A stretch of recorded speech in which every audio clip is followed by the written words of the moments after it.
नमस्ते सभी को और स्वागत है। आज मेरे पास सेनहाइजर मोमेंटम ट्वायस 4 है और मैं आपको दिखाने जा रहा हूं कि हार्ड रीसेट कैसे करें।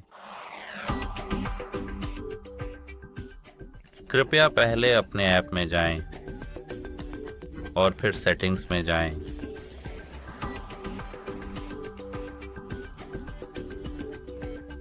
यहां आपको नीचे स्क्रॉल करना है ताकि आप फैक्ट्री रीसेट देख सकें, या आपको इसे क्लिक करना है और ओके पर क्लिक करें। अब आपको एक पल इंतज़ार करना है। इसमें 20 सेकंड तक का समय लग सकता है। जब आपके बड्स लाल, नीले और हरे रंग में जल रहे हों तो अपने हेडफोन को न रखें। और बस इतना ही। उम्मीद है कि यह आपकी मदद करेगा। अलविदा।